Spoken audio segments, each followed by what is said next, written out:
Assalamualaikum warahmatullahi wabarakatuh. Waalaikumsalam. Wah, corona Warahmatullahi wabarakatuh. Duh, kamu ini terlalu paranoid kepada corona ini. Boleh kita itu boleh takut. Cuman jangan ketakutan terlalu banget. Kita boleh takut sama Allah. Nek menurutmu bagaimana? Gimana ya? Soalnya kan masa Ramadan sepi-sepi aja gini kan nggak asik ya. Lah memangnya biasanya gimana biasanya? Kan kalau biasanya kan di sini kan di Mitikan ini kan ada kampung Ramadan, sholat tarawih rame, terus takjilan, kajian bareng, apa-apa bareng. Sekarang cuma berdua guys. Kamu itu perlu mengetahui situasinya, keadaan seperti ini. Memang bumi ini kan ya, khususnya negara kita ini kan lagi diuji dengan adanya wabah corona, penyakit corona. Makanya itu ini kan lagi diuji. Artinya ada suatu syariat yang biasa dilakukan. Cuma kan ada suatu syariat juga yang tidak pernah dilakukan oleh sebagian manusia. Nah, makanya itu ibadahnya ini kan harus di rumah aja contohnya. Itu kan ada karena kita itu tuh gimana? Itu yang bikin aku bingung tuh ya. Kan banyak tuh teman-teman tuh yang masih tetap kekeh tuh pengen ya ini kan namanya ibadah tapi terus haruslah walaupun ada wabah kayak gimana kita harus takutnya hanya kepada Allah kayak gitu. Itu sebenarnya kayak gimana ya? Aku juga bingung masalahnya ini.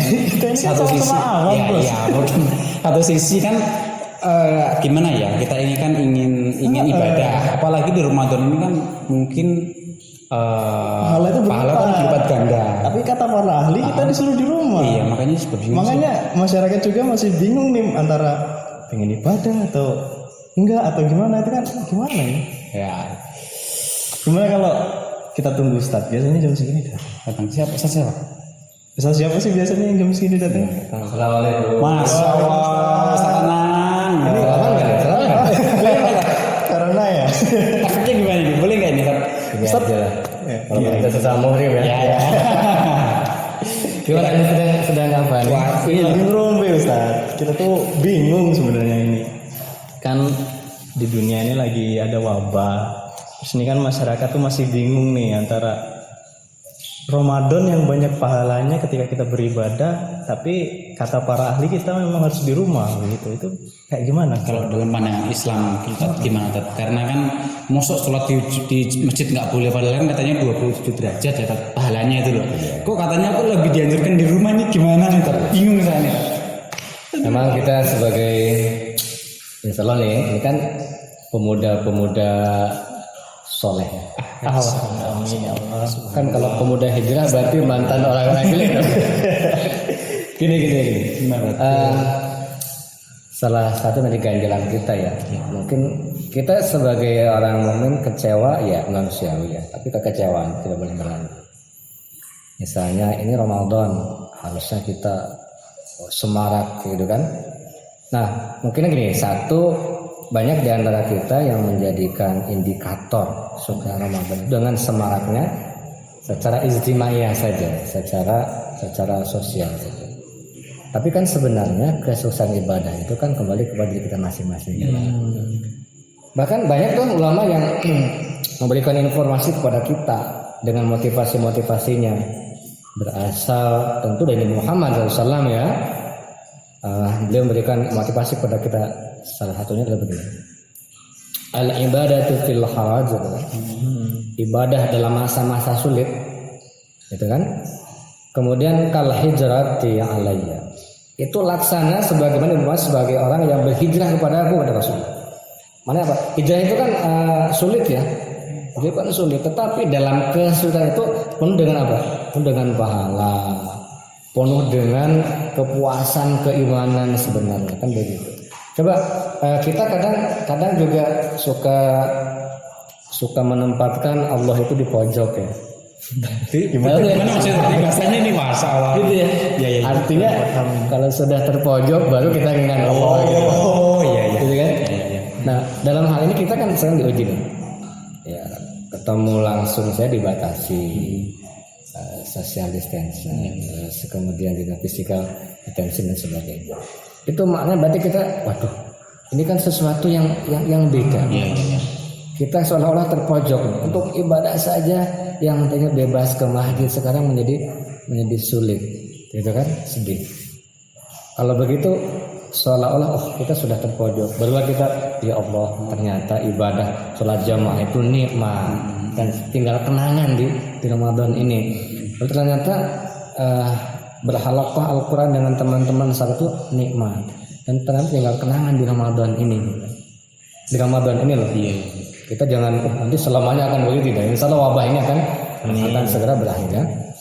Tat, ini gini Tat, tadi saya sama Agung ini kan jadi berdebat, saling membingungkan terkait masalah, karena ada beberapa orang di kalangan kita itu yang udah kita ibadah aja, kenapa harus takut corona. Terus mungkin satu sisi mungkin ada anjuran untuk di rumah aja.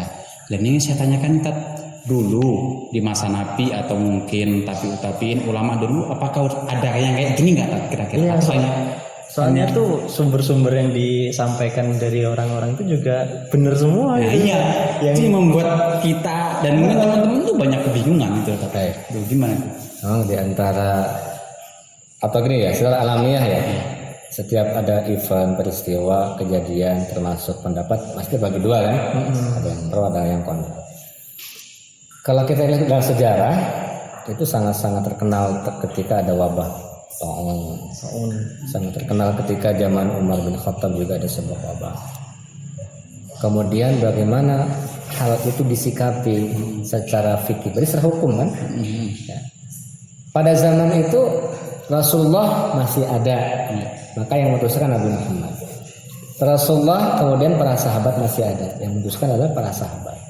Nah di zaman sekarang ini, maka yang kita taati sebenarnya kalau kita kembali ke ayat ya, ati Allah wa ati Rasul wa ulil amri. Maka sebenarnya kita sebagai seorang yang beriman, dipanggil Allah wahai orang beriman, taat kepada Allah, kepada Rasul dan ulil amri. Maka salah satu bentuk ketaatan kita kepada Allah juga ketaatan kepada ulil amri sebenarnya. Dalam hal ini ulil amri kita ya banyak tim di sana, ada tim medisnya dan sebagainya. Nah kemudian begini, bagi kita untuk menenangkan hati kita, bukan artinya ternyata sholat enggak di masjid itu tenang ya, bukan begitu ya. Ternyata enggak tadarus bareng itu tenang ya, bukan begitu. Tapi untuk menenangkan kita bahwa ya Allah berikan kami ketenangan, walaupun Ramadan sekarang secara sosial tidak sesemarak kemarin, tapi berikan kepada kami ketenangan dan keyakinan bahwa kami ini sedang melaksanakan ibadah, dan ibadah yang kami laksanakan itu betul-betul sebagai ibadah yang hasil semangat kami, bukan semangat hasil motivasi eksternal gitu kan, tapi motivasi secara internal. Nah maka kita kembalikan lagi ke dalam sebuah kaidah usul fikih sebenarnya. Jadi para ulama usul fikih sudah memberikan sebuah kaidah hasil kajian panjang ya, berabad-abad sampai sekarang kita tinggal menerima informasinya. Kaidahnya begini, darul mafasid muqaddamun ala jalbil masalih. Menghilangkan mafsadat, menghilangkan bahaya, menghindari bahaya itu didahulukan daripada mengambil manfaat. Contoh begini, sholat jamaah di masjid itu manfaat banget, gitu kan? Pahalanya 27 tadi dikatakan ya, 7 kali lipat derajat. Pahalanya luar biasa, gitu kan? Kemudian tadarus bersama luar biasa nikmatnya, manfaatnya banyak, gitu kan? Tetapi ada mafsadat, tetapi ada bahaya. Nah, maka menghindari bahaya didahulukan daripada mengambil manfaat, dan itu seluruh ulama usul fiqh tidak ada yang khilafiyah. Darul mafasid muqaddamun ala jalil masalih. Berarti kalau begitu kembalikan ke diri kita bahwa ini insyaallah walaupun yang statement itu hasil ijtihad ya. Tapi kan ijtihad tersebut adalah sifatnya ijtimaiyah, hasil keseluruhan para ulama usul fikih. Darul mafasid muqaddamun ala jalil masalih. Jadi insyaallah kalau kita sudah memahami itu, ternyata kaidahnya begitu, maka Ramadan di rumah saja bukan berarti Ramadan berakhir untuk kita, tapi justru kembalikan kepada kita, dan itu akan menguji ketakwaan kita sebenarnya. Ini ketakwaan kita kadang teruji ketika banyak orang kan, semangat sholat, semangat puasa. Nah sekarang sendiri, ketika dalam kondisi sendiri ketakwaan kita justru lebih diuji, lebih teruji lagi.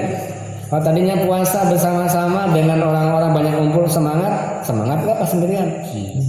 Kalau misalnya sholat biasanya ketika berjamaah kita semangat, Di awal waktu tentunya kan masalah jamaah kan, kecuali mas buker Ya. Gini. Nah, ketika sholat jamaah itu semangat, nah kita sholat di rumah sekarang semangat lihat tuh ada panggilan azan langsung sholat atau tenang-tenang aja karena yang menguasai waktu dalam tanda kutip ya kita nggak diatur sama orang lain itu kan teruji. Maka sebenarnya justru di rumah itu sebenarnya lebih teruji lagi ketakwaan kita kepada Allah Subhanahu wa taala. Mungkin kalau sudah ke situ kita akan lebih tenang untuk ibadah. Tapi ini yang membingungkan juga nih Tat ya. Kayak gitu pahalanya berkurang nggak Tat? Nah, itu yang sering jadi kan pertanyaan kepada kita kan. Iya. Kalau misalnya di masjid kemudian berjamaah jelas hadisnya. Iya. Gitu kan? Kalau di rumah seperti apa? Itu kan? Nah, maka dalam hal ini para ulama memberikan juga kepada kita beberapa keterangan penjelasan bahwa sebenarnya karena ini ada kondisi yang seperti ini, maka pahalanya insya Allah sama seperti ini. Oh. Nah, logikanya begini aja ya. Begini seperti ini. Ya. Misalnya gini. Tapi dalam tanda kutip saat itu berlaku ya. Iya. Berlaku itu gini, bagi orang-orang yang memang sudah istiqomah. Sebuah logika contoh begini. Misalnya ada orang istiqomah melaksanakan puasa Senin Kamis loh. Puasa sunnah ya. Senin Kamis. Kemudian dia di hari Senin itu dia tidak niat puasa Senin sebagai puasa sunnah. Tapi niatnya dia sebagai puasa untuk membayar hutang dia. Qadha ya, puasa qadha. Kan wajib puasa qadha. Nah, kan tidak mungkin puasa dengan dua niat. Ya Allah, besok saya mau puasa qadha yang wajib dan puasa sunnah. Kan nggak mungkin niat dua-duanya. Tetapi puasa yang biasa istiqomah dilakukan puasa Senin Kamis itu, yang sunnah itu pahalanya tetap dapat walaupun pada saat hari Senin itu melaksanakan puasa qadha, puasa bayar utang itu istilahnya. Nah, logikanya ini pun sama yang banyak kita di masjid, kemudian di rumah jamaahnya insya Allah pahala tetap sama. Maka kan sekarang menjadi refleksi bagi kita itu kan begini. Mungkin di beberapa masjid ya, saya pernah membaca sebuah aturan di sebuah masjid. Satu, yang sudah terlampau sepuh tidak boleh jamaah di masjid. Kedua, anak-anak. Yang ketiga yang menjadi menggelitik kita nih, yang jarang ke masjid. Jarang ke masjid malah gak boleh ke masjid.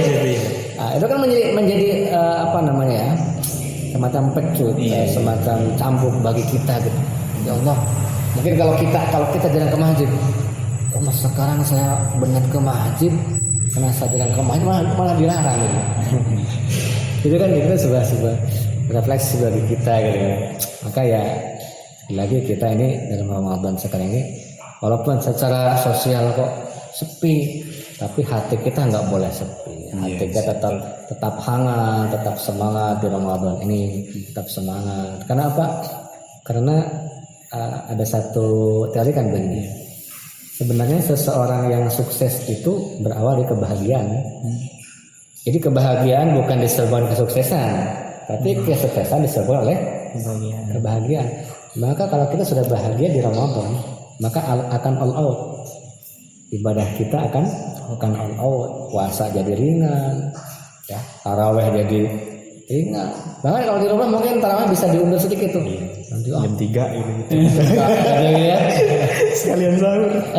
Iya gitu. Jam 2:30 tuh, jam 2. Itu kan bisa. Nah, maka kembali tadi ya, teruji lah ketakwaan kita tuh lebih teruji lagi ketika di rumah. Karena kita sendiri tidak bersama dan dilihat oleh orang lain. Berarti intinya itu kita tuh bukan meninggalkan hadis-hadis terkait sholat berjamaah, terkait sholat tarawih dan sebagainya. Justru kita tuh hanya memindahkan hadis yang lain gitu Ustaz ya. Karena jadi, memang ada tuntutannya seperti itu. Jadi sebenarnya bukan gini, itu kan fikih ya. Fikih itu kembali bahwa syariat itu tetap, tapi secara fikih itu kaifiah bisa berubah. Gitu. Ya, kalau fikih kan kondisional, kan? Maka secara fikih ya berubah tadi. Tapi bukan berarti kita meninggalkan apa?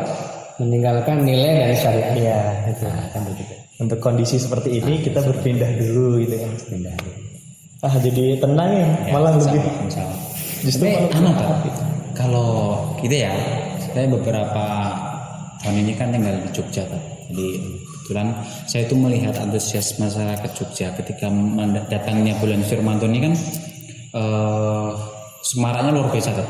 Karena kan katanya ada suatu hadis yang mengatakan barang siapa menyambut bulan suci Ramadan dengan kebahagiaan maka jasadnya haram menjadi neraka. Nah, itu biasanya ada yang namanya semarak Ramadan, terus mungkin apa namanya takjil bersama. gitu enggak sebelumnya itu loh. Biasanya kan sering mengadakan kegiatan sebelum Ramadan karena untuk supaya menyambutnya itu semua. Ini kan enggak ada Tat. Ya itu kalau enggak ada ini supaya kita juga bahagia menyambutnya itu gimana Tat? Karena ini kan amal ya. Kita belum Ramadan, besok kan belum puasa ini. Itu gimana Tat? Baik, betul disampaikan tadi ya. Walaupun hadisnya dianggap dhaif, ya kita anggap saja semangat dari para ulama kepada kita ya. Man faraha bi dukhuli Ramadan haramallahu jasadihi 'ala niran ya. Siapa yang bahagia senang dengan datangnya Ramadan, maka diharamkan jasadnya masuk neraka. Nah itu tadi, kalau sudah senang akan all out dong ibadahnya. Nah pertanyaan kita adalah gimana sih? Tentu perasaan kita akan berbeda ya. Yang biasanya semarak gitu kan. Ada apa itu pasar sore Ramadan, kampung Ramadan sebagainya kan tidak ada. Nah kembali ke diri kita, bagaimana supaya kita bahagia kan pertanyaannya. Nah maka pertanyaan itu bisa dijawab dengan sebuah pertanyaan sebenarnya. Kalau kita ingin bahagia, tanya lagi, letak kebahagiaan itu di mana kira-kira? Coba letak kebahagiaan di mana? Diri kita sendiri. Kita sendiri. Kebahagiaan itu ya ketika kita bisa melaksanakannya. Maksudnya kita belum melakukan apa-apa ya, terus kita bisa melakukan hal tersebut itu mungkin udah tercapai, itu saya bahagia. Oh gitu ya. Kita gimana? Kita beda berarti ya. Oh gitu. Sudah gini, kalau di teori ya, biasanya beberapa ulama termasuk sahabat Ali bin Abi Thalib memberikan sebuah simpulan, letak kebahagiaan itu berada pada pertemuan antara dua hati yang saling mencintai. Aduh. Hubungannya dengan tadi. Berarti letak kebahagiaan itu kalau kita bertemu dengan apa yang kita cintai. Nah sekarang Ramadan nih, kita cinta nggak sama Ramadan? Cinta. Nah berarti kita akan bahagia. Kemudian kita dengan Al-Quran nih, cinta nggak dengan Al-Quran? Nah, kita akan bahagia. Kalau kita bertemu dengan sesuatu yang kita cintai, di situ apa kebahagiaan? Itu teorinya. Berarti kalau begitu, kalau kita ingin bahagia, maka kata kuncinya adalah maka munculkanlah perasaan cinta dengan apa yang seharusnya kita cintai berdasarkan perintah Allah dan Rasulnya. Kan begitu. Saya kita, kok ini kurang bahagia. Berarti cinta saya kurang muncul nih. Munculkan cintaku untuk siapa, untuk apa gitu kan begitu kan ya. Untuk Al-Quran, tapi aku dengan Al-Quran nggak bahagia, biasa-biasa saja. Berarti kita ini belum klik, belum bertemu cinta kita dengan apa yang harus dicintai berdasarkan firman Allah dan perintah Rasulullah SAW. Sudah bisa ketemu nggak? Sudah. Jadi selama kita itu merindukan dan mencintai bulan Ramadan dengan berbagai rahmatnya, dengan secara otomatis dengan sendirinya kita akan merasa bahagia ketika bertemu dengan bulan Ramadan. Contoh ini saja lah. Suara azan maghrib di hari terakhir Sya'ban, berarti di hari pertama atau di malam pertama Ramadan. Ya. Apa perasaan kita? Itu banyak lah, senang ini. Perasaan kita, ya Allah, alhamdulillah, bisa minum marja. Alhamdulillah puasa gitu. Iya. Nah kalau begitu bahagia kita muncul. Tapi kalau waduh, sosok puasa sudah itu ada emosi negatif yang masuk. Maka kalau emosi negatif masuk, kebahagiaan seperti gini lah misalnya. Ini sebuah gelas ukurannya sama, 2 gelas ya. Ini gelas kebahagiaan, ini gelas emosi negatif nih. Kalau misalnya tertuang emosi negatif, maka gelas ini seolah-olah Kosong. makin kosong. Tertuang lagi makin kosong, makin kosong. Tapi kalau ini gelas kebahagiaan penuh, ini seolah-olah akan tersaingi kosong. Di mana begitu? Maka kembalikan ke diri kita, sejauh manakah ya kebahagiaan kita di Ramadan ini? Kalau masih dalam hati kita, nggak seru, nggak kayak Ramadan kemarin, gitu kan? Nah, itu ada ternyata. Nggak bisa keluar. Nah, emangnya kebahagiaan dengan keluar? Ya. Emang kebahagiaan itu dengan belanja dan sebagainya. Kebahagiaan terletak di hati kita ketika bertemu dengan sesuatu yang kita cintai. Kalau Ramadan kita cintai, kita akan bahagia. Quran kita cintai, kita akan bahagia. Itu aja prinsipnya. Jadi besarkan cinta kita. Alhamdulillah udah tercerahkan. Ternyata terakhir ya. Tapi bentar bro, aku udah mau masak sahur bro. Terakhir ini Tat. Kita duluan aja lah ya. Sedikit aja aku duluan Iya, ya. ini Tat terakhir ya. Makasih Ustaz ya. Ya, Ini Tat terakhir Tat. Nah, ini untuk memaksimalkan nih Tat di rumah.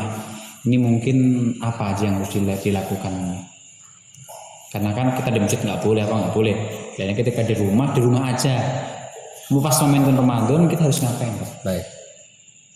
Ada satu kata-kata bagus yang harus kita pegang ya. Kalau kita melakukan sesuatu tanpa perencanaan, sama dengan kita merencanakan kegagalan kan? Maka Ramadan ini kita planning. Bagaimana konkretnya kita planning? Gini saja lah. Kita jangan kalah dengan anak-anak yang punya buku monitoring Ramadan. Gitu. Jadi kita planning saja. Planning kita kalau bagusnya sih tertulis saja. Misalnya tanggal 1 Ramadan ya. Kolom pertama kita cek timingnya, lain waktunya dari bangun tidur. Bangun tidur apa yang senyatanya dan apa yang seharusnya. Berarti yang ditulis apa yang seharusnya kan? Tidur, sahur tuh. Ya. Itu kan? Setelah sahur apa? Menunggu antara subuh itu Tat. Subuh itu. Ya biasanya mungkin baca Quran. Gitu. Boleh, sip. Boleh. Baca Quran atau perbanyak istighfar sebagaimana dalam surah Al-Imran. Wal mustaghfirina bil ashar. Yang banyak beristighfar di waktu sahur. Nah, itu kita sering ketinggalkan kan? Sering kita memikirkan menu sahurnya tapi lupa istighfar. Kolom berikutnya sholat sunnah fajar. Kolom berikutnya sholat subuh. Kolom berikutnya Zikir pagi. boleh zikir. Terus kemudian misalnya sholat duha. Kemudian qabliyah duhur. Sholat duhur. Terus sampai nanti masuk ke malam kembali. Termasuk nanti kita targetkan sedekah kita, bacaan Quran kita. Dengan planning yang seperti itu kita akan punya target. Nah, karena sekarang kan kita fokusnya di rumah tuh. Maka di rumah harus punya target kita. Nah, ketika punya target, insya Allah ibadah kita akan lebih jelas alurnya kan. Tapi kalau udahlah jalani saja, ngalir aja lah Ramadan. Tanggal 1 tinggal nunggu tanggal 2 aja kan. Tanggal 2 nunggu tanggal 3, tanggal 3 nunggu nanti sampai lebaran. Ngalir aja, itu nggak ada target sih. Nah, jadi untuk suksesnya kita ya kita ciptakan planning kita. Jadi ditulis tuh nggak apa-apa Tat ya? Nggak apa-apa ya. Jangan kalah sama anak-anak yang punya buku monitoring Ramadan ya. Kita juga sama. Itu kan lebih bagus ya. Iya. Mungkin tuh Tat, terima kasih atas ilmu yang diberikan Tat.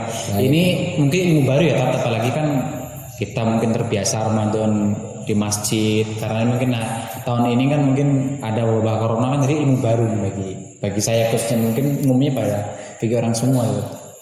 Ya mudah-mudahan lah bincang-bincang kita bincang-bincang yang mau aja. Amin. Barokah. Begitulah kalau ketemu sama pemuda-pemuda sekolah ini barokahnya luar biasa dengan kemana-mana. Astagfirullahaladzim. Gitu ya? Tat, masih Tat ya. Sampai ketemu ya. Amin. Baik. Insyaallah Tat. Assalamualaikum warahmatullahi wabarakatuh.